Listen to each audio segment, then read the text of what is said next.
You stand at the edge of a sand dune in December 1903.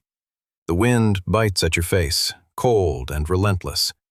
A strange wooden machine waits behind you, wings stretched wide, engine sputtering to life. Two brothers built this thing in a bicycle shop, using scraps, wire, and stubborn faith. For years, brilliant men laughed at the idea.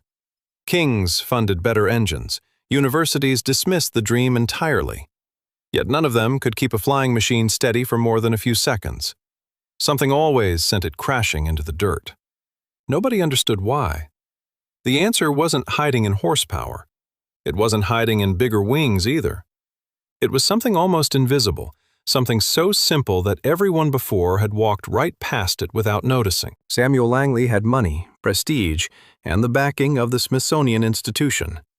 His aerodrome used a powerful engine, tested for years, funded with $50,000 government dollars. In October 1903, it launched from a houseboat on the Potomac River. It plunged straight into the water. Reporters mocked him mercilessly.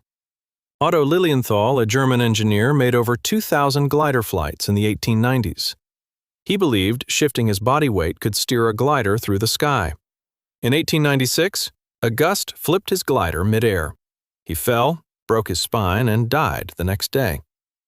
His last words were reportedly about sacrifice being necessary for progress in flight. Wilbur and Orville Wright ran a small bicycle shop in Dayton, Ohio. They read about Lilienthal's death and became obsessed with his failure. They noticed something strange. Birds don't fly by brute strength alone. They constantly tilt, twist, and adjust their wings to catch shifting wind. The brothers spent 1900 and 1901 testing gliders at Kitty Hawk, North Carolina, chasing steady coastal winds. Their gliders kept stalling, spinning, and crashing into sand. Wilbur wrote letters home describing failure after failure. Their calculations, based on existing aeronautical tables, seemed to be wrong. In 1901, Wilbur told his brother that man would not fly for 1,000 years. They almost quit entirely. Instead, they built something nobody expected. A wooden box, 6 feet long, with a fan inside, powered by a gasoline engine. Not a flying machine. A wind tunnel. Inside their bicycle shop, they tested over 200 wing shapes through the winter of 1901. They discovered the existing data, used by every scientist before them, was flawed. They rebuilt their calculations from scratch. But even with corrected wings, the deeper problem remained unsolved. Every glider still tipped violently sideways the moment wind pushed against one wing. Every competitor treated this as an engine problem or a wing shape problem. They were wrong. The real problem was something no one had properly named yet. For centuries, brilliant minds failed because they focused on lift and power. But the answer wasn't in a stronger engine. It was in something almost nobody had thought to control at all. The aircraft's balance in 3 directions at once: pitch, roll, and yaw. The Wright brothers realized a flying machine needed constant active steering, just like a bicycle leaning through a turn. Not passive stability, not brute horsepower. Active human control, adjusted every second, in 3 axes simultaneously. They built a system connecting thin wires to the pilot's hip cradle. Shifting your hips twisted the wing tips in opposite directions.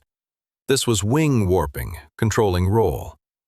A movable rear rudder controlled yaw, turning the nose left or right. A front elevator controlled pitch, tilting the nose up or down.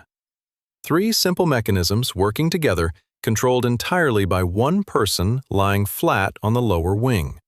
No autopilot, no stability tricks, just constant, deliberate human correction, faster than any gust of wind. On December 17, 1903, at Kill Devil Hills, Orville Wright lay flat against the wing of the flyer.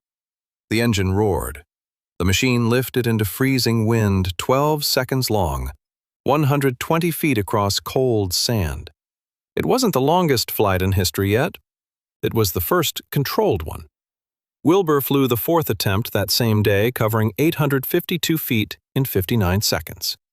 Witnesses from a nearby life-saving station watched in stunned silence.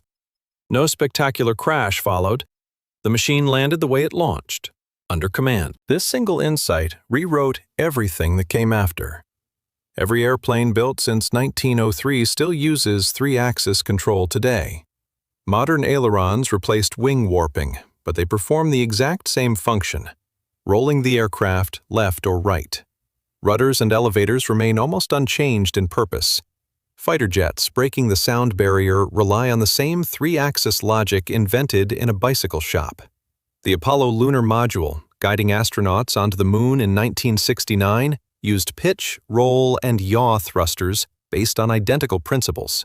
Even drones flying above your street today balance themselves using gyroscopes, measuring these same three axes, thousands of times per second. Military aviation transformed because of this idea. World War I fighter pilots needed to outturn enemies in dogfights, not just outrun them. Aircraft designers obsessed over responsive roll control, tracing directly back to Dayton. Commercial aviation exploded because passengers needed confidence that pilots, not luck, controlled the aircraft through turbulence.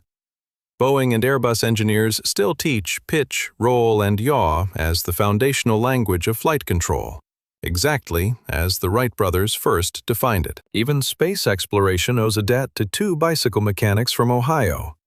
Rockets tumbling uncontrolled through the atmosphere are just as doomed as Langley's aerodrome splashing into the Potomac.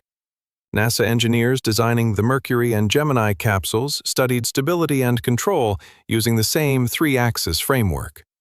Every astronaut trained to manually correct a tumbling spacecraft is quietly relying on an insight born from watching birds tilt their wings against the wind. Look around your own room tonight.